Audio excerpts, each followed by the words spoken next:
We have a very unique evening. Colin Balsam is the first member of our shawl, Edgware United, in case you didn't know, to appear on our Wednesday Night Live. So we're quite unique. Just a note, you'll be... sorry.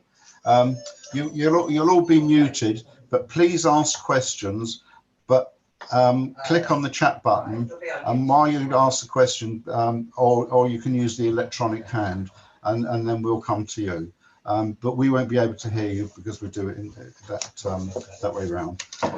Okay, Colin Lester Balsam is the chairman and founder of JEM Music Group, a management music publishing and recording rights company. Colin has guided the careers of a wide range of artists, including Craig David, Travis, and Arctic Monkeys.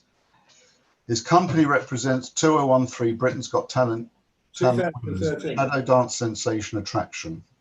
Colin has 2 Grammy Award nominations, a string of music industry awards, and as you can see behind him, and is an honorary doctor and professor of music.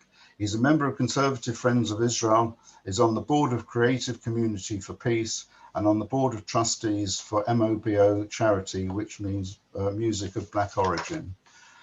Colin has an honorary doctorates and professorships from Southampton, Oxford and Cambridge universities, where he lectures on creating music and the economics of music. He's a second-generation Holocaust survivor and is on the committee of the 45 Aid Society. But the most important part of his life, apart from his lovely family, is his avid and regular membership of Edgware United. So, Colin, let's come back over to you. And the first question, can you tell us, I think to start with, how you got into the music business? I've always been in the music business. I started in the music business, I guess, realistically, when I was at school. It was, you know, my grandpa over the showroom, Maurice Richmond, who was an Edgware member, lovely man that people may remember from Edgware Shaw, small guy, reminded everyone of the Benny Hill runaround character. And he was the absolute legend that bought me a guitar in Apex Corner. For those of you who know it, there was a music shop there many years ago. And when I was about 11, he bought me a guitar because I was absolutely, fascinated by music.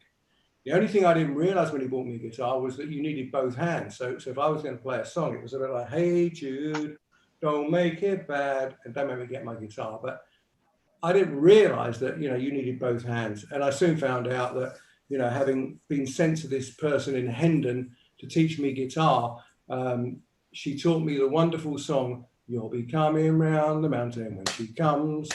You'll be, and actually, I realized that was completely wrong. I was into Bowie, I was into Zeppelin. I was into things that really didn't work with, and certainly the Beatles were an influence on my career. So I sort of did my O-levels at school, but really alternated between playing in a band. So I'd have to say that I've never really done anything else other than be in the music business. I joined a band when I was about 17. We ended up getting a recording agreement with a very illustrious and famous person in the music industry called Don Arden. Don Arden was Sharon Osbourne's father. And Don was a nice Jewish Manchester guy who absolutely loved intimidating artists and was responsible for hanging Ronnie Wood from the Rolling Stones out of the office window in Gloucester Place when he dared to ask him for royalties. This was the guy that was the manager of my band, and it was a rough ride. We made an album with Roy Wood from Wizard. The band was called The Eyes, and we had relative success, but I became disillusioned, quite frankly, going up and down the country, playing gigs. And creatively, it really didn't work for me because I'm it has to be correct. And in those days, you didn't have guitar tuning. Today, it's direct in and you can see it, it's electronic. In those days, you had to tune up by ear, and it was really difficult because the guitar player, another guitar player, bass player, drummer was playing And it was really impossible to tune. So hence when you started songs in a set and you were playing in the Moles Club in Bath, or, you know, many of the clubs that I love and still go to every now and then when I want to see a band, we were out of tune. And that really bothered me because I am a music perfectionist. And eventually I gave it up. I just couldn't deal with it. I just left the band, and Don Arden said some very choice words to me at the time. He wasn't very happy. But being signed to his label alongside Black Sabbath, alongside ELO, alongside, well, obviously Ozzy Osbourne in Black Sabbath, I don't think I said anything to him that he hadn't heard before, and vice versa. I left there, and obviously with my background, I went to work at Abbey Road Studios as a house producer for Clive Black, who was an A&R man over at EMI. So generally for EMI Records, he would send things over to me. I would produce the demos, send them back to EMI, and EMI would then decide who they wanted to sign and who they didn't. And it was at this time during working at Abbey Road that I had a call from a friend who asked me if I know any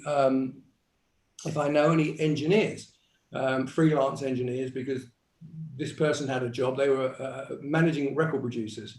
They had a job for an engineer that paid £300 a day for 6 months, 5 days a week. So I went to work the next day over at Abbey Road, and the guy that I worked with there, Ian Grimble, who's gone on to be a world-class, very successful record producer. And I said to him, Ian, listen, you know, do you want to work at Abbey Road for the rest of your life, or do you want a career as a freelance? Ian said, no, I'll take the, you know, if you can get me this deal, I'll be thrilled. So Ian left Abbey Road. I got him a job at £300 a day, and received a commission at 20% of £60 a day. And I thought, wow, this is very interesting. Here I was, left a band, working at Abbey Road, and you know, it was great, £60 a day for really just having done the deal. I thought this is an interesting way forward. And that was the first commission I ever earned as a manager, ironically. And it wasn't a direction that I was even looking to go into. I just fell into it from being a musician, being a record producer, and then suddenly this income looked pretty, you know, sensible to me. So I carried on doing that for a while, and you know, subsequently I produced bands that I really liked, and I actually started managing them. You know, I wasn't really getting a kick out of managing, you know, sort of passé producers, directors. It's really not what my passion is. So I started managing some groups. For my sins, and you won't see this on any of my bios, but I'll share it with you. I managed Sunita with Simon Cowell on the very, very first singles that went out. And I actually did the deal with BMG Records for Sunita's career. And when I actually bumped into her quite recently, I said to her at an industry party, I actually said to her that I'm sorry I didn't mess your career up any further. And unfortunately, she was so out of it, I don't think she really understood what I was talking about, thankfully. So I then went on to manage acts, and formed a partnership with a dear friend of mine, Ian McAndrew, and together we managed the Brand New Heavies. Brand New Heavies, for those of you that don't know, were not a heavy rock band, but a very, very large tastemaker band that were acid jazz. So it was sort of like jazz, hip hop, but played live. And this became a completely new form of music. So here I was at the forefront of acid jazz, and really proud to be bringing it into to the mainstream. And you know, we cut songs that you may remember, like Midnight of the Oasis would be the one that perhaps, you know, you would remember was a huge hit. The album went on to sell millions of copies worldwide, and that really was the launch of my management career, and went on to manage lots of acts actually from that point onwards. Okay, thank you for that. I'm sure in your kind of business, you must have some fantastic stories about famous and infamous people. So can you give us a few stories? Well, let's just base it on the fact that the tabloids I'm going to be taking some of this down, and I'm sure that, you know, I've sent it out, so hopefully there'll be a couple of tabloids engineers, and if you are, you know, tabloid reporters, should I say, and if you are, you know, good luck. There's a few little things I'll share with you tonight that tabloids might like, but I'm not going to go too far, because you'll have to wait until my book comes out, Once More with Feeling, and that actually tells a lot of stories about a lot of famous people and a lot of interaction I've had with them, some good, some bad, but, you know, mainly good. So I can't really tell you too much, but other than, you know, I'm not going to give you any dirt on stuff, but I don't think that would be fair to the artist. But I do think that, you know, with artists, it's a very difficult scenario. You know, people just think a record comes and that's it, and off they go. You hear it on the radio and you don't realize what's gone behind it. Behind it are artists that have writer's block, that have, you know, they can't write songs, they have a lack of confidence. And this is successful artists as well as new artists, because it's a rat race. You have to keep on going. When you have one hit, you need to worry about the next. You can't rest on your laurels. So I remember one day the lead singer of Travis, who were very successful, subsequently very successful, came into my office and had writer's block. And we sat down with him, and he said, look, I really need to just go away with my guitar. The first album had done 30,000 copies, Good Feeling, which is probably somewhere here, which ended up being a very successful album after they were successful. And he said to me, look, I need to take my guitar and go away somewhere.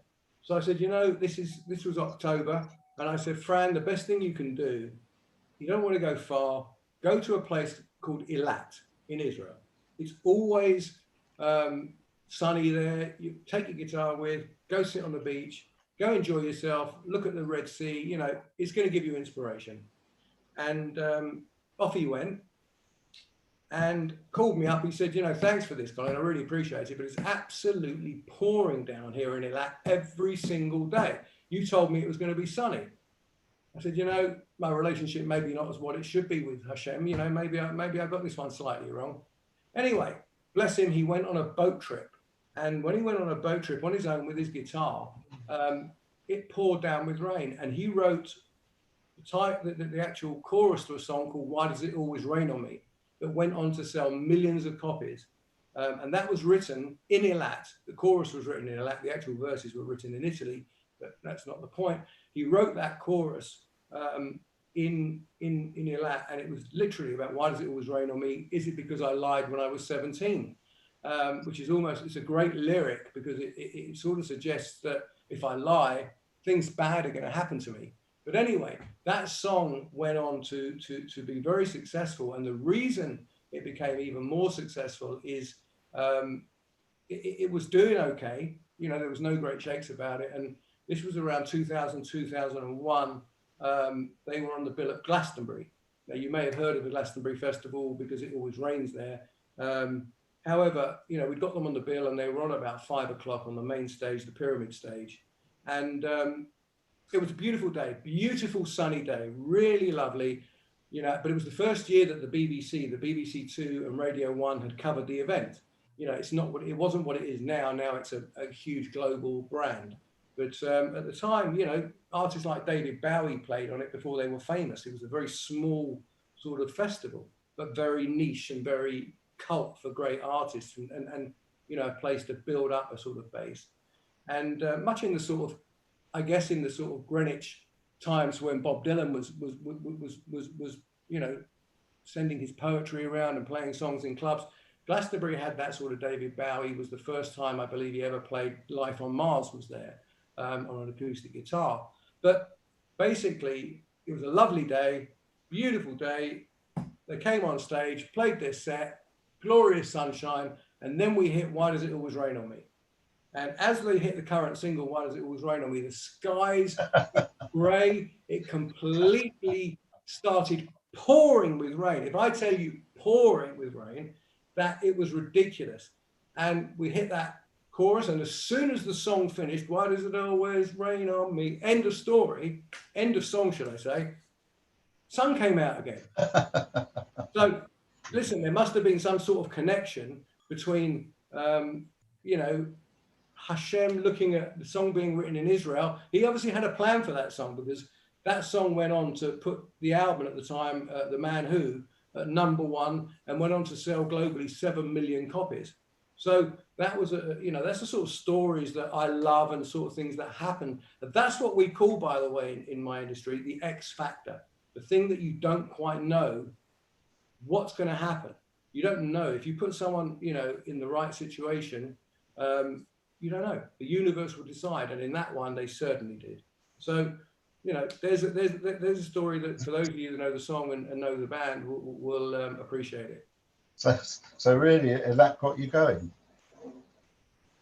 No, the Brownie Heavies really sold. Well, no, just instead, the Brownie Heavies have already sold millions of records and were very successful. No. I was being but no. It's a fair question, but no. In 1999, you discovered and signed an 18-year-old boy called Craig David. His Wildstar debut, Fill Me In, made Craig David the youngest male solo ever to achieve a #1 single. And I seem to remember Craig came to our shul for your son's Jack's bar mitzvah. How's your relationship with Craig? As did many other. He was there, wasn't he? He was there. Yeah, it was deafening as well. It was there, Arctic Monkeys and Travis. Yeah, there was a lot of Yeah, very nice.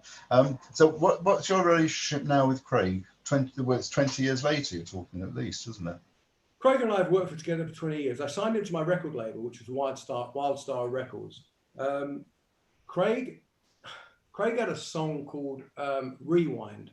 At the time, wasn't a very it certainly wasn't a commercial song as it's seen now as a pop song. Rewind slows down in the chorus, for any of you that know that. And pop songs don't slow down typically in the chorus; they move up. So you have this complete contrast of a song that absolutely I was like completely mesmerized by this. And I'd heard it, believe it or not, on Lush Radio, which is a local radio station that I guess is based. It was based in sort of down Chiltern way, or it was quite local. I listened to Lush Radio as someone who loved radio, and it was a pirate station. And I heard this song Rewind on Lush, and got in contact with his manager and said, "Look, I really like this guy. Can you come in and play me some more stuff?" And he came into my office, his manager, and a chap called Paul Widger. He came into my office and played me a song called Walking Away. And that was it for me. Here we are, this 17-year-old guy that had written Walking Away. I'm walking away from the troubles in my life. I'm walking away trying to find a better day. I mean, how poignant is that today? You think about that. He wrote those lyrics when he was 15, he told me. So at the point of that, if someone's going to write that lyric at 15 and they're living in a council estate in Southampton, in fact, when I went down there, he said, "Look, don't leave your car on the estate, you'll lose your wheels." And in those days, I really didn't care about the wheels. I cared about music and was passionate then as I am now. And Craig played me. I went up to his apartment. It was a tiny council flat, and he played me some more material. He played me lots more material, and I said to him, "Look, I'll sign you to my record label, Craig, and develop you as an artist. You just turned 18 by that point, and let's go from there. I'll give you a retainer, and let's work on some tracks, and then we can go and make an album. I'll work with you, and we'll go from there."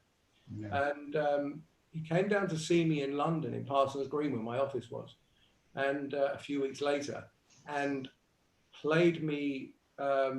He said, "I've got some new songs here. Let me just play you." And he played me 7 Days, and he played me Fill Me In, which were two of the biggest hits worldwide in every single country in the world. And I said, "Yeah, I don't think we need to go to any development situation. Let's go ahead and make the album." And the next week we were in the studio and we made his debut album, Born to Do It, which went on to sell 8 million copies. Subsequently, I sold my shares in the label at the right time. But that's the that's the sort of business in me, is that my whole philosophy is, I believe I'm a seller. I believe I can do it again and again and again. And that's my sort of, a repeat offender, someone that's done it more than once. It's that confidence to know that you can continue doing it. And Craig asked me to manage him. And I said, "I can't. I own shares in the label. It's a conflict." So we can't do that. Anyway, in the end, I said to him, you know, I gave him some names of some managers. In the time, I think I gave him, if I can remember off the top of my head, I gave him Tina Turner's manager. I gave him, you know, a lot of big managers. And after about a month, I said, look, I'll log you into my management company because we represented quite a lot of platinum artists, but I can't keep you there for too long. You know, and I don't want to, you know, go on with this. And there's legal connotations here. And after about a month, I said, Craig, have you got anyone? And he said, no, you're my manager. I said, no, I can't. And in the end, he would not take no for an answer, bless him. And we dealt with it with the lawyers. And 20 years later, I'm so proud to have him as not only an artist that I've worked with and every album he's made over the last 20 years and tours and world tours, but I consider him a great friend who's taught me a lot as well in, you know, how do you come from where he came from and end up being an international global superstar, and really keep your feet on the ground. You know, he's a wonderful charitable guy. He does huge amounts behind the scenes for charity, and the only thing that he insists on is it's not publicized. And you know, he's very, very, in fact, he will hate me for saying this, but I got a call recently from a nice Jewish accountant that he has, and I'm not going to give him a name check because he charges too much money. But anyway, his accountant called me up and said, look, it's not for us to say, but we hear that Craig's going out in the middle of the night, and he's actually going down to Charing Cross and giving homeless people money. And we think that, you know, you need to deal with this because it's dangerous. And I did. I spoke to him and we started a foundation, which we're just in the process of setting up, which is to help homeless people in the UK. So, you know, we've become friends. We've got involved in other things, and we continue to make a record. I'm just finishing making a record with him, which we shot the video for last week. And that's coming out very soon. And I expect it to be a top 5 record. It's out at the end of this month. So continues. From what I can remember, you've taught him quite a lot of Yiddishkeit, haven't you? Because he does have Jewish blood in him, doesn't he? Tell you a funny story. He lived in Miami, and the person that owned the block that sold him the penthouse in the Mondrian Hotel where he lived, amazing apartment, was a religious, you know, sort of Hasidic Jewish guy, and Craig's grandfather was Jewish, so he took it as, you're Jewish. Because I've got a house in not far down the road in Miami. Craig called me up one day, said, do me a favor. He's coming over, and he said that he's bringing this thing called tefillah or something like that. He wants me to put on tefillah. I said, tefillin. What do you mean he wants to put you in tefillin? He's going to put a mezuzah on my door. He wants me to lay tefillin. And so I turned up, and here was this guy, so typical, with a bottle of vodka. They don't drink whiskey there in America. They're big on vodka in these sort of occasions. And all I could see was the vodka flowing.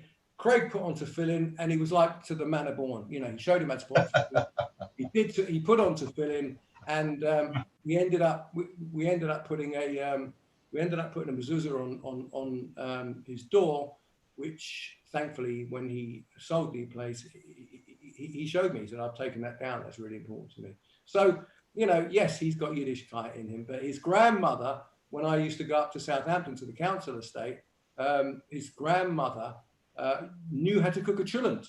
And I said to, you know, lovely lady, and she used to cook a chulent. She said, I'll cook you a chulent, Colin. So we never actually got around to doing that. But I remember one day, just to give you a story on this, I was leaving his council flat, I was driving back to London, and Craig, when I was in the flat, his grandmother, bless her, Lily, said to me, she said, it's not going well for Craig, is it? Now, Craig was at #1 almost everywhere in the world. You know, his star couldn't have been higher. And his grandmother, bless her, is telling me it's not going well. And I'm not going to argue with his grandmother, what a lovely lady she was. And I said, why do you think it's not going well? And she said, well, he's never in the papers. And I looked over and I see her doing the crossword in the Star. And I thought, no, we don't really deal with the Star top paper, the red top that we don't particularly deal with, although I don't like red tops full stop. But anyway, I got in the car and I called up my press person and said, do me a favor, I need you to put some stuff in the Star. Every week I want one piece about Craig in the paper. No problem, Colin, dealt with it, and his grandmother and me became absolutely good friends, and I'd done a great job according to her because he was in the Star every week. So, you know, it's a wonderful family affair. Yeah, but you never tried to convert him. I would never try and convert anybody, to be honest with you, David. It's not No. what I do. Look, if he wanted to, then he would ask you, wouldn't he? No, he's you know, he's very Jewish in his sense. He protect, you know, he's, you know, Black Lives Matter is big to Craig, obviously, because he's a black artist. But then, you know, there are quite a few black artists, you know, but Craig's non-political, but he feels very Jewish. I often send him the rabbi's sermons, Really? which I think he might get into some of them. He's very spiritual. And you know, he enjoys reading about the spirituality of Judaism. Yeah, interesting. Anyway, okay, just slightly going forward. I know you love Israel as most of us do, and you go there not at the moment, but obviously beforehand. But have you found any good talent in Israel?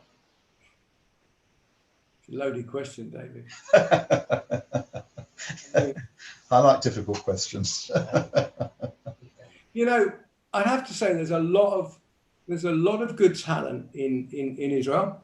There's some very talented, not just musicians, but there's talented dancers, there's talented actors. Have I found something that will sell on the international stage? Probably not. Have I made great contacts and friends that are, you know, whether they're artists, promoters, label people, media people, people on television? Yes, I've made a lot of good media friends in Israel. I've yet to find something in Israel that I think is going to conquer the world. But, you know, I think it's important for me to say here that I don't have a preferential about, you know, to me, there's only two types of music, good and bad. There's nothing else in the middle. So, you know, if music, I don't really care where it comes from. And I've been very interested in, you know, there's been a massive drive towards the Palestinian Music Expo, which is trying to expose Palestinian music in the rest of the world. And, you know, I'm very open to that. You know, I don't have a problem, which brings us to the BDS, obviously, but I don't have a problem with Palestinian music, Israeli music. It's about music being good and bad. It's about creative people, you know, and that's something that the BDS, you know, are continuously trying to stop and are a complete pain in our backside. You know, and yeah, I mean, it's very difficult. I'm actually on the I'm on the board of Creative Community for Peace, which is a charity out of LA, and it's made up pretty much of you know, the powerful Jewish executives and people that work within the music industry as a large, and we get together and we work very hard and very tirelessly to help artists that are being influenced by BDS. And for those of you that don't know BDS is boycott, divestment, and sanctions. They would like to get rid of all of, boycott all of any music that goes into Israel. They would like to boycott it. And every time an artist announces they're going to play in Israel, the BDS get in touch with all of their rhetoric, get in touch with their management, get in touch with their agent, get in touch with the artist directly, and they're very hard in doing it, and it's very, very difficult because, you know, it was started ironically by a guy called Omar Barghouti, who actually went to university. He went to the University of Tel Aviv, which is ironic considering this guy wants to see the destruction of Israel. Alongside him and Roger Waters, the guy from Pink Floyd that some of you may remember, and They just want to see the destruction of Israel. They're so anti-Zionist, it's beyond anything. And let me back it up, because people say, oh, you know, you're Jewish, Colin, you're bound to say that, etc., etc. But Roger Waters to me is a muppet, and I'd say that to his face. I say it openly. You know, they have a deep rooted. He has it. You know, and Bagotti, they have a deep rooted hatred for Israel. They're anti-Zionist.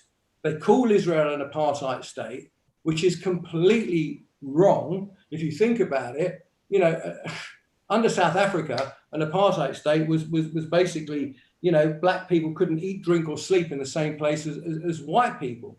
They didn't have any say in the running of the country. They didn't say anything. Whereas in Israel, Arabs make up approximately 20% of the Israeli population, and many of them, you know, self-identify as Palestinians, and they enjoy the full citizenship rights. Give me a word there. You know, they're Palestinians. They're allowed to live under that. That's not a problem. That, you know, that, and the Palestinians are doctors, lawyers, movie stars, even Supreme Court judges and members of Knesset, the Israeli parliament. So for Roger Waters and for BDS to say that Israel is an apartheid state is so incorrect. It couldn't be more incorrect and more accurate. And they tell that to artists, and artists believe it. Israel's an apartheid state, and artists look at it and say, okay, it's an apartheid state. We can't go and play there. What do we do as Creative Community for Peace? What do we look at? We look at balancing it and giving artists the correct information, and then allow them to make their decisions. And David, you can tell me who's played in Israel over the past years, and we've been very successful. You know, I personally have been successful for bringing Alicia Keys to Israel when she was spoken to by BDS and was about to pull out of her shows. Tom Jones was another one that I was personally involved with, making sure he understood what was going on and brought him to Israel. In fact, I've stayed at the Hilton Hotel for many years, and with my father, you know, I have a lot of family in Israel, a lot of history in Israel, and the concierge was a huge Engelbert Humperdinck fan.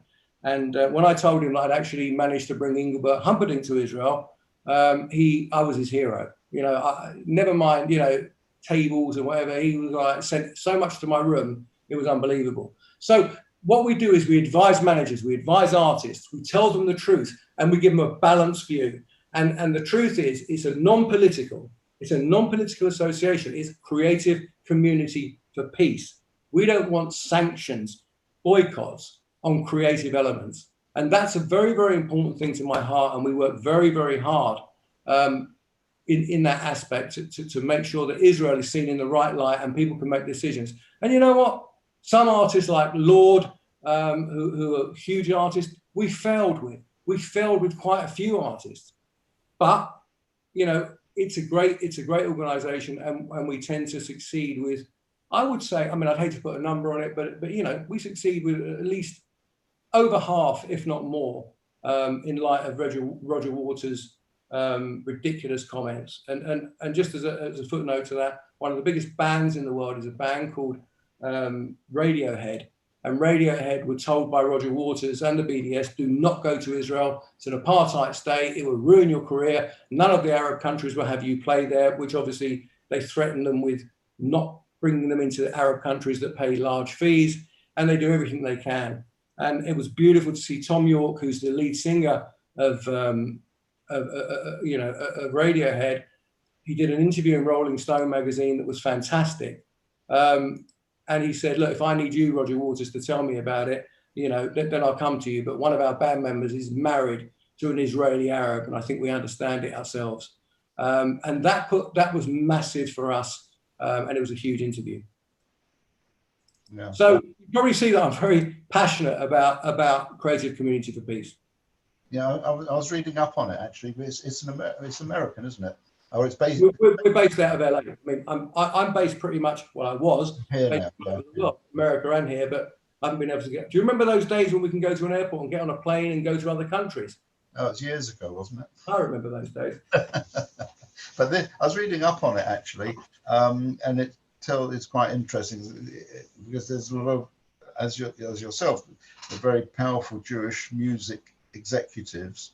It's a non-profit organisation, and it galvanised support from pro-Israel artists that have performed in Israel. I'm going to call out a list. It's a bit boring, but bear with me just to give you an idea of what Colin and his partners have done. These are the people that have actually performed in Israel, and not particularly Jewish, obviously. I've got Bon Jovi, Mariah Carey, the Backstreet Boys, Robbie Williams, Justin Timberlake, Elton John, Sir Paul McCartney, Art Garfunkel, the Rolling Stones, Madonna, Dionne Warwick, Rihanna, the Black Eyed Peas, Lady Gaga, Justin Bieber, Julio Iglesias, Barbara Streisand, Kaiser Chiefs, Pet Shop Boys, Guns N' Roses, Burt Bacharach, Cyndi Lauper, Tony Bennett. I'm too exhausted to give you any more of that, but it gives you, an idea that we don't really know of the non-Jewish people that do perform in Israel. I mean, it's quite amazing, isn't it? And Elton was Elton was touch and go at one point, Elton John, but we work with these people and they understand, and just by, that's a testimony of Creative Community for Peace and all the people that work in it and all the great people that work in it, in the UK and in America. We have some great people that do lots of good things, and we all go out of our way to make sure that happens. But I think it's listen, I was there, I've suffered it firsthand, and it's amazing. I was there with Craig David. He played in Israel. We did a big show there, and in fairness, we did a big show there, and it wasn't great money, whatever, for the reasons that it is economically or whatever. But it wasn't the most, of a Middle Eastern tour. It's not the highlight of financial gain, but we went there, and I took all the crew to Yad Vashem. I took all the crew to Jerusalem. We did all the touring underneath, and all I did was ask the crew at the end after the show. We actually we had dinner in a hotel, and I got them all up into the suite and said, look, I don't care if you. I'm not. It's not about whether do you love Israel now, because these are people that are non-Jewish. I don't want you to love Israel. What I want to know is your perception of Israel different now that you've been here? And unfortunately, it was a whirlwind tour. We went to Yad Vashem as well. It was a whirlwind tour. Is your perception of how the BBC report on Israel any different now? And the hardest core left-wing people in my crew, because we're not into politics, we're into music at that point. These are the best people, the technicians that we can use in the world. So, and they all said the same thing. It's very different to how the BBC portrays it. And I think that was, for me, job done. I was really happy. Other than when we had dinner one night in Jaffa, and Craig sent a tweet from there, and he's obviously got millions of followers, and he sent a note saying, here in Israel, proud to be here in Israel, doing a show here tomorrow night, having dinner with manager and crew in Jaffa, and whatever else he said. And within moments, he started getting tweets back saying, you're not in Israel, you're in Palestine. You're in Jaffa, which is not Israel, you're in Palestine. So I suffered it firsthand, and did some interviews on Israeli TV that sort of helped, in a sense, explain what we do and what we do outside of Israel, which I think I know they're very grateful for. We have some good people working with us now in Israel. And by the way, it's not just Jewish people. I've recently brought in some people that we have brought some people in non-Jewish, and they're a very powerful voice. They have a very powerful voice. So yeah, that's what we do. Very passionate. Can I jump in? Just ask you a question. Talking about BDS, do you think that the strength that they've had all these years will be somewhat dissipated now that places like Bahrain and the UAE are talking and allowing Israelis in, and other Arab countries are talking about coming on board? Does that not then weaken, number one, the Palestinians in terms of their holding out against Israel, as they have done for the last 72 years, but also in terms of BDS, would that not weaken their side? Do you feel that it comes at that level, or are they so incensed that now they've got the Arabs on Israel's side, so it weakens their position? Do you see that at all? No. And the reason why, there's an article I'll send you actually that was out today. I'll forward it to you. You know, they've always had, you know, the Palestinians have always had Saudi Arabia on their side. Saudi Arabia's always backed them. You know, time and time again, even when they haven't done what's wanted, they still back them, and they still turn on Saudi Arabia. So I think they'll just turn on these states and Emirates and Bahrain, and they'll turn on them, and they'll just spit and spew more rhetoric and garbage, and they will not stop them talking to individual artists going there and creating a complete false economy about what Israel's about. Unfortunately, it won't. And Roger Waters will continue with his disgusting comments on Israel. He's clear anti-Zionist, and I don't like to speak, but I did send him a note not long ago about how incorrect he was with his facts, and they are. We try and teach the facts not to them only, but to people that are going there, which is why we've been successful. But I did end it with, in fact, Roger, you're just another in the wall, and it wasn't, you know. Right. Of course, there was Dua Lipa, who back in June, who has, whether it's questionable or not, but supposedly 46 million followers on Instagram, who posted up that the IDF kill Palestinian babies and children, and that Israel have fake Jews, and that they were responsible for the start of Hamas. The problem is, people read this, they have followings who listen to these people. And so, and unfortunately, these people, they spout vile rhetoric, and it's listened to by these people. And it's once they've got their information out, it's then really difficult to get to the people on the receiving end to change their minds on things. And it's about educating, and we'll struggle with that. It's educating those people who are just either ignorant and just want to hear what they want to hear sometimes. Yeah, but more importantly, Dave, is exactly what I'm saying, is that she was approached by BDS. Yeah. It started with the BDS, so it's dealing with those issues, you know, and it's naivety. If you want my opinion, it's naivety. It's not, you know, we saw that with the artist Lord, who I'm sure you're aware of, also, you know, boycotted Israel, which is a bit strange because she signed to a company where, you know, there's a vast amount of people, including the global chairman, is Jewish, and she doesn't seem to have a problem with any of these people. But BDS get involved, and suddenly they think it's information that they should stand up. You know, it's apartheid. The word apartheid is what gets artists. They think because the old apartheid, you know, the Nelson Mandela, Free Nelson Mandela campaign was so powerful, they feel that if they get behind this, they're sort of, you know, following that, where they're incorrect. And it's very different. Israel cannot be an apartheid state, and anyone that calls it that, including Roger Waters, does not understand what apartheid is. Very simply.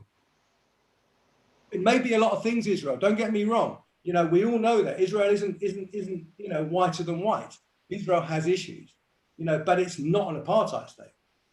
No, you know, every country has its problems, has its good things, its bad things. Yeah. They are no different. And I'm not saying whether they should. I'm not trying to say in the industry. We don't tell people whether they should build, you know, settlements or not. We're a creative industry. That's really political. So we stay away from the politics, you know. But whereas BDS don't, and they spew lies, and they spew things that are inaccurate. And as you said before, once it's out in the ether, people tend to believe it. But, you know, we just have to keep on going. And that's the strength that we have. And we're building as BDS. It's a very important charity. And it's one I'm very proud to be on the board of. Yeah. Okay. Okay. I haven't got any questions. I'm not quite sure why, but anyway. But I've got a couple of statements here that I'd like to read out from you. One of them is Flora Frank, of course, from assuming you're still in Israel, Flora. And she says, fascinating, Colin. Kol hakavod to you, and thank you for mentioning BDS as deputy for British Emunah. The Board of Deputies are untiring in their efforts to disclaim and counteract their outrageous continued claims. We need you, Flora Frank. So that was Flora. Thank you, Flora. Flora, we're a powerful body. We're a very powerful body, I can assure you, within the music industry. And like I said, not just with Jewish people. You know, I've recently spoken to non-Jewish people that have a very good voice and are very fair and sympathetic in their views, and that can only add credibility to create a community for peace. And have a look online, have a look at the work we do. You know, and you know, there's lots of petitions that we put out, literally, you know, on a weekly basis. So jump on the website, have a look, and join some of the petitions that we petition politicians about. Yeah. Right. The other statement came from Andrew Sherling, and he says the irony, of course, of BDS's claims that Israel is an apartheid state is that Arab Palestinians live and work in Israel, but no Jewish Israeli is allowed to work into the Palestine and Palestinians' territories. That's you know, that's all part and parcel of the problem, isn't it? But it is changing now, isn't it? Let me help you here. You know, I'm very happy. I support the Palestinian. I support Palestinian young artists. You know, that are, where they're trying to make a name for themselves around the world. If it's good music, you know, I don't have a prejudice. I'm not a prejudiced person. I want to see peace. I want to see young people working together. They wear the same. I used to say we, huh? They wear the same trainers. They wear the same clothes, and there's no reason why they can't work together. And we've seen some great collaborations between Palestinian and Israeli artists. It just seems to be this faction that hate that and don't want it to happen. And in fact, when there are these collaborations, unfortunately, the Palestinians are victimized in their own, you know, by their own people, in their own communities.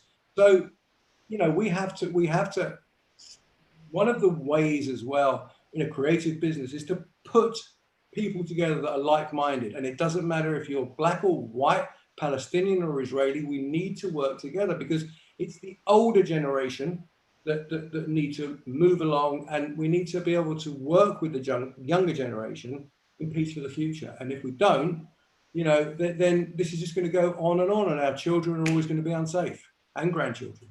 Yeah, well, I read in one of the papers yesterday that I think there's a hospital in Israel, and they've now joined up with a hospital in, I think it was Bahrain, but it may have been one of the others, which is, when you think about it, it's unbelievable, isn't it? Two hospitals and they're working together, which is fantastic, and it's going to cause the Palestinians a major problem, which you know, we'll have to wait and see. So yeah, look, if we cause Palestinians a major problem.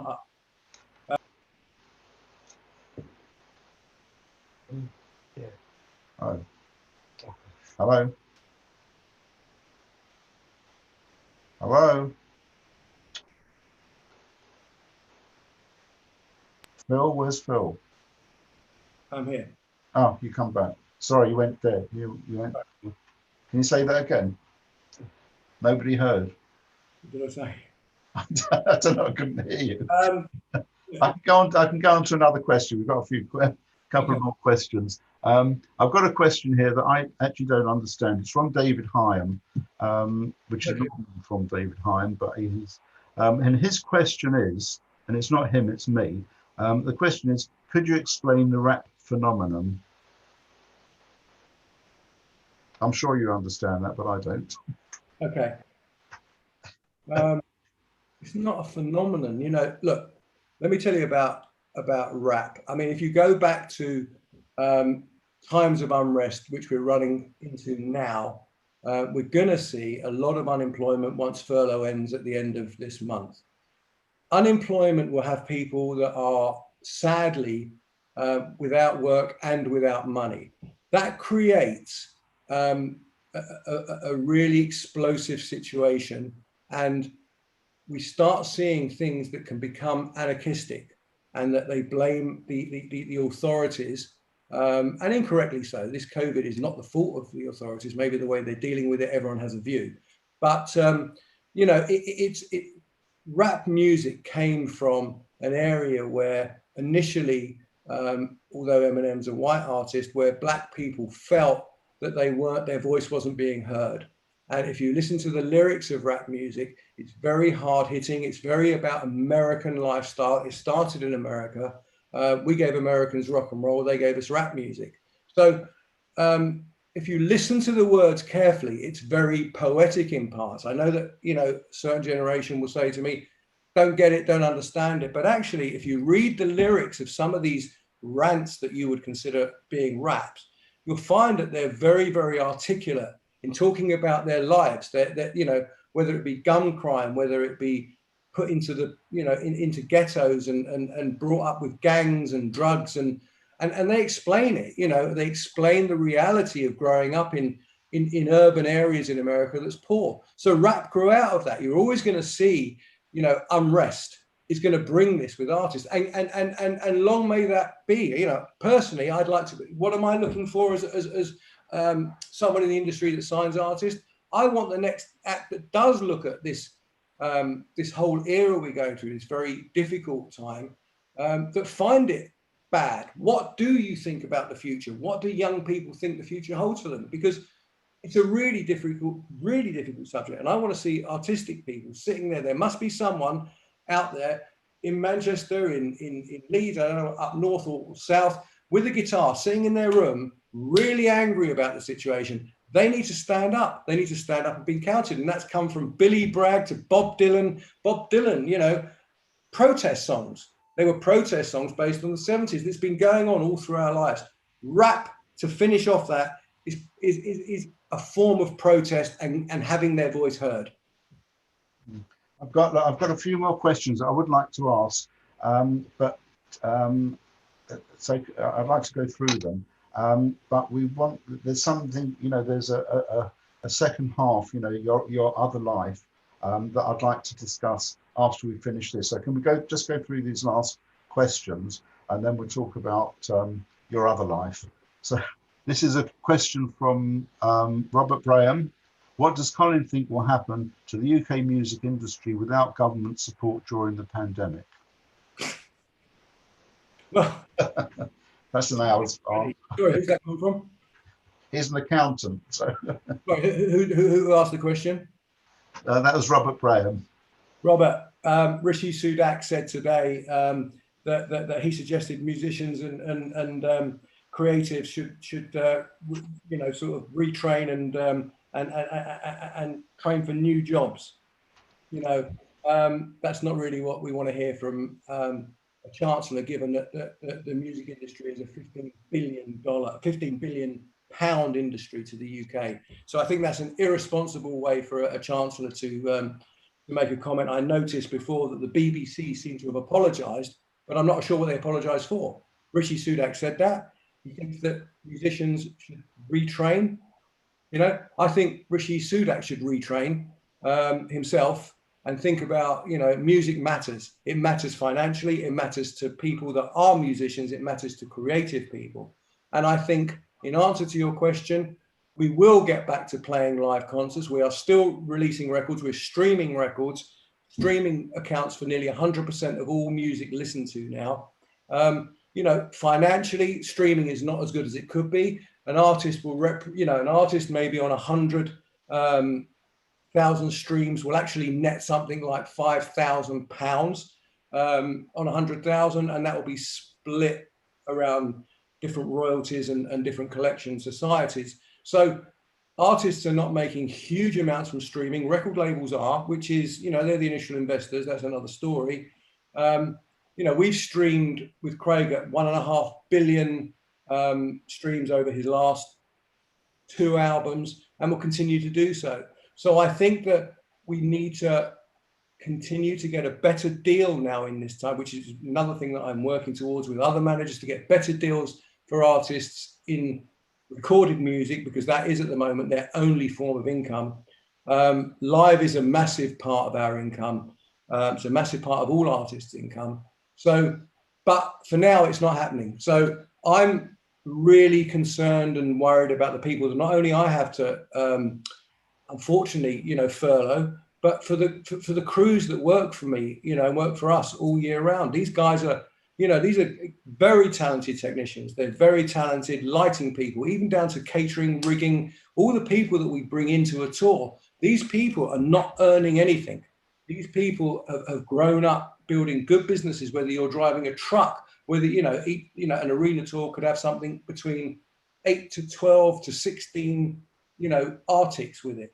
With that becomes drivers. There's so many people involved. Just to give you an indication, that on an arena tour, we have something in the, between 60 and 80 people working on that tour. So that's 60 to 80 people in every tour, arena tour in the UK and the rest of the world, that are not making any money whatsoever. They're freelancers. They don't have the opportunity to have been furloughed. As a company, we're helping people. And I know a lot of people are, and I think it's great. I think that, we've rallied around as much as we can, but the government has done that to help. Absolutely that. And Rishi Sunak's comments today were nothing short of disgraceful. Okay, Robert's just put another quick note in. He said, "We desperately..." Don't get me emotional, Robert. What? Yeah. Okay. Calm down. He says, Robert says, "We desperately need live music to return." Sorry. Oh, I see. Not as desperate as me. Well, okay. Right. We've just got another quick questions. Then we must go on to your other life. I've got Alan Martin. He says, "How quickly can you hear when an artist is pitch perfect, like Becky Hill on The Voice?" Say again. Yeah. What was Did you hear that? This is Alan Martin. "How quickly can you hear when an artist is pitch perfect, like Becky Hill on The Voice?" Does that make sense? It doesn't make sense to me, but anyway. Instantly. Go on. Instantly is the answer. Instantly. Oh, okay, right. Okay, I hope you like that answer. And the last one before we go on to it, from Anne Shine. Let me make a point there for you, Alan. Do you know, it's not all about being pitch perfect, by the way. It's really important to understand that actually sometimes performance is as important as tone and perfectionist. So you can have artists that are pitch perfect, but as boring as hell. Bob Dylan's certainly not pitch perfect, but he's got a story to tell. So being pitch perfect is by far not the element that makes a great artist. If you want to be a session singer and you want to sing for TV commercials, or like, Tommy Blaze, who's the main voice you hear on Strictly Come Dancing, who worked with us for a long time, these guys are pitch perfect. That's their job. But artists don't need to be pitch perfect. They need to project what they're saying. They need to mean something. Ed Sheeran's successful because he's talking to a generation. Whether he's pitch perfect is totally irrelevant. So let me just get rid of that myth for you, Alan. You don't have to be pitch perfect. You do need, the ability to want to succeed. You do need the ability to work hard, and you do need the ability to be able to write great songs. If that's something that you want to talk about. But pitch perfect is not a necessity for. I mean, Mick Jagger's not pitch perfect. I can go through so many artists that have great voice. Craig is pitch perfect, by the way, and I've often watched him on television when I've been at home and thought, did we do that as a vocal to track, or is he singing? And I know that Craig's never done a vocal to track on television. So, some artists are pitch perfect, but you know what? To me, the most important thing to understand is you cannot beat performance in a vocal. Far more important than pitch perfect. Right, quick one from Anne. Are there new artists we should watch out for? Signed a few of them. There's some really good people out there. And yeah, I'm making, we're signing stuff at the moment. I have NH3 as an act I have, which is a rap act whose record's coming out on my label I think next month. We have I've got a new great talent from Newcastle that I'm working with, phenomenal singer that's just back from LA, had a really bad experience there and is now in Newcastle, and we're working with him to hopefully, get him to a level where he can put out records. I'm working with lots of new artists. I work with lots of things. I work with Attraction, by the way. Attraction are Attraction, just to throw in there, Attraction won, as you said, in 2013, won Britain's Got Talent as a shadow dance. They're phenomenal talent. They write stories. We've done so many corporates in shadow, and that's dried up. So it's not just live work. The corporates are drying up.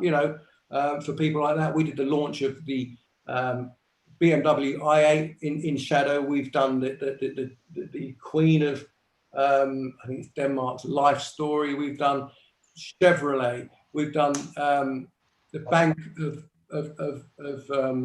Hungary. We've done Swinton here in England. We've done so many things in shadow, and they are phenomenal. They're from Hungary, and by the way, are Jewish. Surprising to me. I didn't know they were Jewish until my third meeting with them. In fact, when I went to meet them, and I had and they said, yes, you must have the goulash here in Hungary. It's very good. And I ate it, and it was like, this ain't goulash. My grandma made goulash. This isn't goulash. This is a bit of meat thrown in some whatever. And I didn't want to say it. They said, how is the goulash? And I said, great. It was only when I found out that they were Jewish, I said, that wasn't goulash. And they said, you're right. Okay, look, it's 9 o'clock. If we can carry on for another 10-15 minutes. This is your other life. Your father, as some of us, most of us probably, was a Holocaust survivor, which makes you a second generation survivor. Yeah. And I know that you're very, very involved, and we've done a few things together, to do with obviously the Holocaust and the survivors and so on and so on. Can you give us your life, on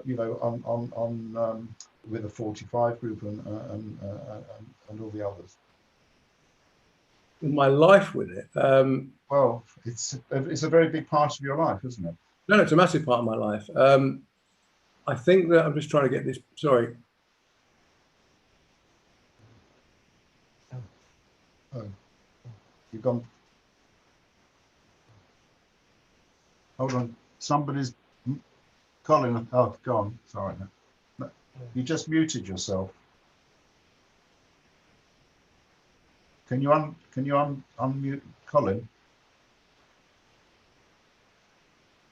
There we go. How's that? That's all right. We're back. So I think that excuse me, the computer's playing up slightly here. I think that for me, growing up as a second generation Holocaust survivor was probably more daunting, and this is quite frequent with second generation survivors than the survivors themselves, because for me, I'm really angry. This is how you treated my family, my father. You treat, my grandparent, my grandmother was killed, my uncles and aunties were murdered. So I'm really, bitter about that. Whereas the first generation survivors were just thrilled to be alive. And that's really, really, that's something that people don't really recognize. And I think that is a very important part of understanding, that we become more angry. My father was subject to the most horrific things from such a young age. Literally at the age of 11, he left the ghettos with his brother, who was, in fact, my father was 10 and his brother was 12, and they went out into the town in Gorlitz to go and get food for their they were starving. There were so many people living in the ghettos, and because my uncle was 12, he had to obviously wear a Star of David, which you didn't wear before you were 12. He went out into in there with my father, and he took off his Star of David. They got into the center of the town, and a fellow there from the same school as my uncle pointed out to a Gestapo person. He saw him, he recognized him, and said, Juden, he's Juden, Juden, Juden. And the Gestapo guy, without any hesitation, took a gun out and shot him through the head. There was no discussion. There was no, are you Jewish, are you that? Just shot him through the head. And he didn't know my father, and my father ran away and hid. Now, the problem that you had with that, and this is things that people, you know, sort of the detail of it that people don't know, is that when they killed somebody, they then went into the ghettos at night, pulled out the family and shot the families on the street, because they didn't want the aggravation. They didn't want the grief of the families trying to cause problems for them. So my father now, as a 10-year-old, had this major problem. How do I go home and tell my mother that, you know, her son has been murdered? And how do I stop them, on the other hand, from being killed by being dragged out onto the street? Unfortunately, he did go to his cousins, who didn't know one of the Jewish police person, who did know the people in the ghetto, and so on and so forth, and they were lucky to survive. Those stories of luck keep on going, and the people that didn't have the stories of luck, unfortunately, were amongst the 6 million that perished. So when people say, wow, your story is a story of luck, of course, all of the survivors, all of them have stories that are lucky, because the ones that didn't have lucky stories, unfortunately, didn't make it.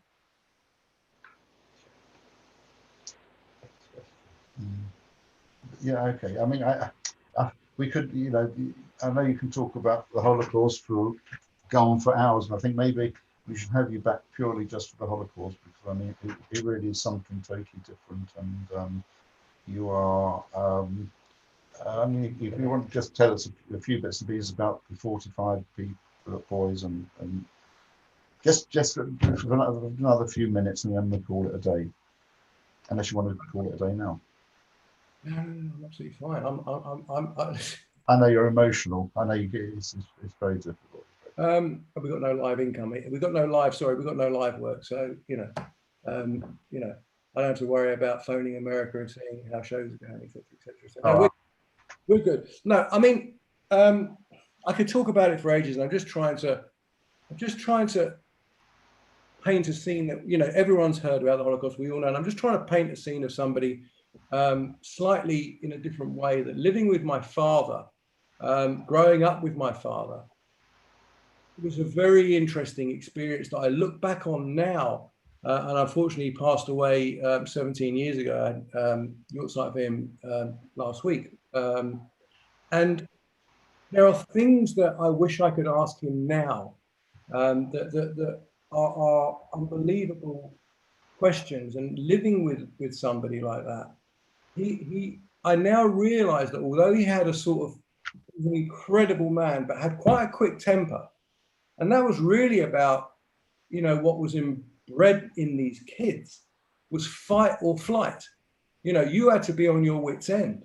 And what I saw as my father growing up as being, you know, quite quick to be defensive or jump in on something, actually was about that fight or flight mentality that they had to adopt during that period. And you know, what strikes me is how kids that age, and you know, it's ridiculous. I've got nephews and nieces of that age, and we all have kids and grandchildren. I'm sure lots of you got grandchildren that age. But you know, when he was first taken to Plaszow, they were put on a pell where they all stood in the courtyard. And I don't know if anyone's been to Plaszow, and I know a lot of people have been to Poland.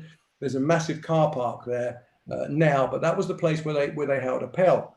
And my father was shown as the shoeshine boy in Schindler's List.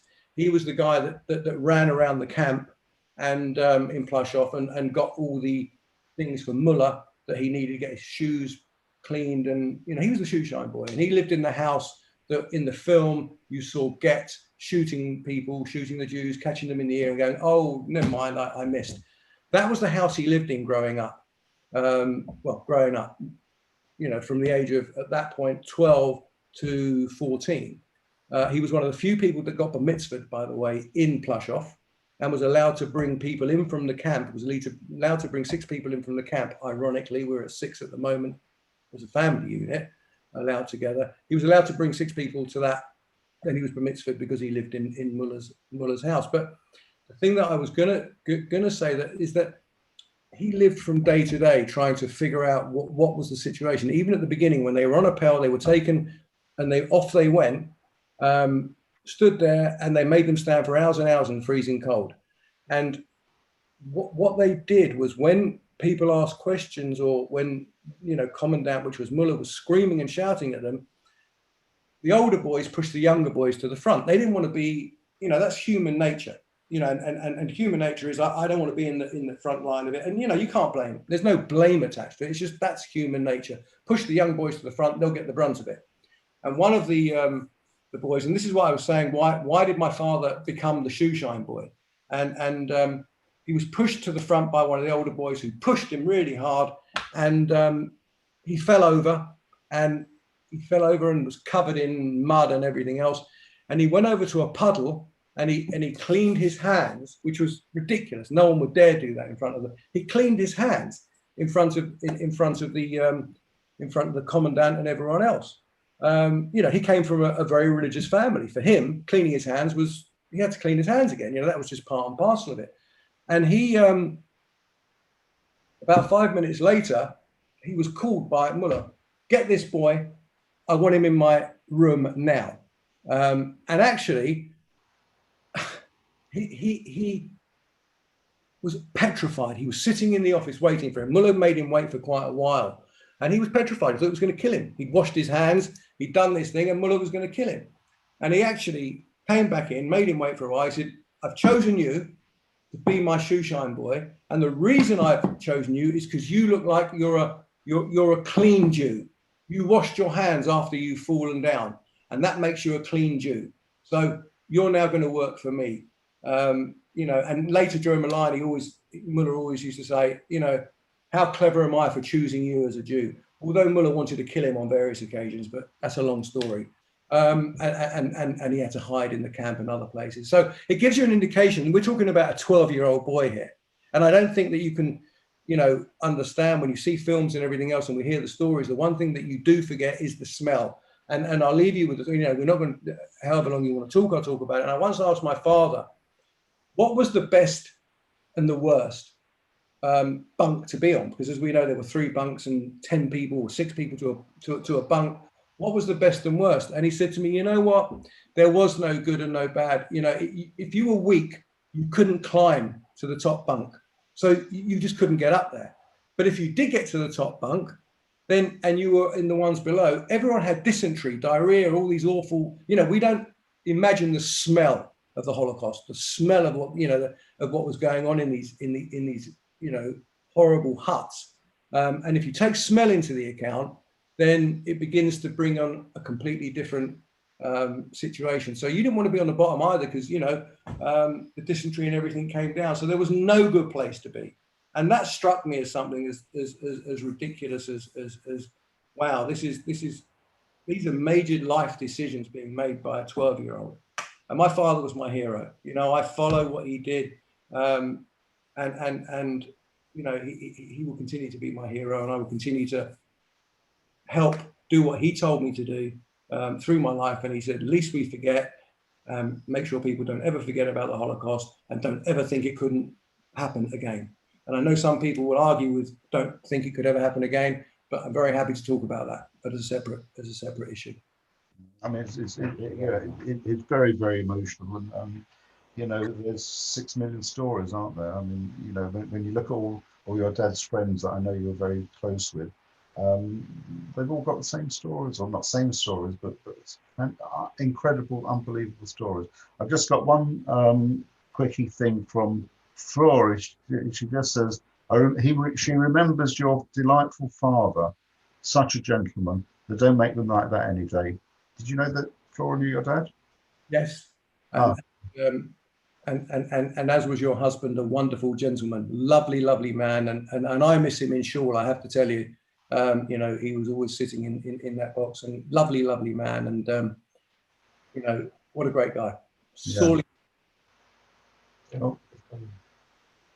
Okay. I think I'm getting sort of funny looks from everyone. So I think, maybe next time we'll do just a Holocaust. So anyway, thank you very, very much, Colin. You've left me actually a bit emotional. So, my children, thankfully, are involved in the third generation 45A Society, does amazing work. There's some amazing people there.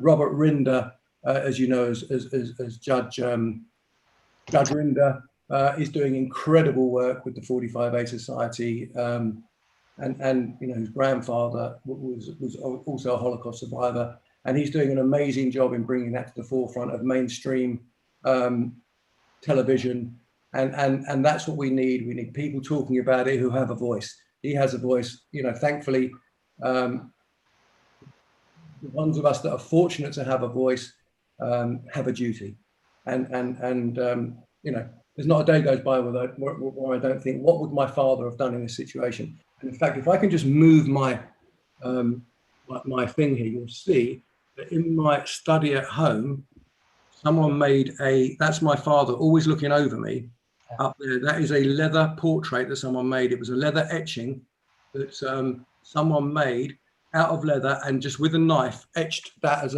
a picture of my father, as a gift for me. So he's always looking over me, and you know, there's not a day when I don't look at him when I'm sitting here and say, what would he have done? And it's so lifelike, isn't it? I saw it before. I mean, it's amazing, absolutely amazing. It really is. Yeah, yeah. So it's very emotional. Yeah. Well, listen, thank you very, very much. It's getting dark outside, and some of us have got a long way to go. So thank you very much, Colin. And just a quick advert for next week. We've got Penny Dunn. I don't know whether you know, Penny is a rabbi who was living in Golders Green, and he then moved to Los Angeles, which I'm sure you've all heard of. And he's on next week, and he's a terrific talker. I wouldn't put him on the same side as Colin, but I think he's still very good. So you've got next Wednesday. Please remember that. David, you've done a great job. David, thank you very much. Thank you for everyone for joining us and listening to me ramble on. And you know, it's fantastic to be involved in a community like yours. And I appreciate, you know, what you all do for each other, and you know, what it affords everybody from a charitable and a religious point of view. So thank you. Okay, thank you for your time, Colin. See you on Shabbos. Please God. Thanks very much. Okay, good night, everyone. Okay, bye. Thanks very much, Colin. Thank you, pleasure. Bye, good night, everybody, and thank you for tuning in. See you next week.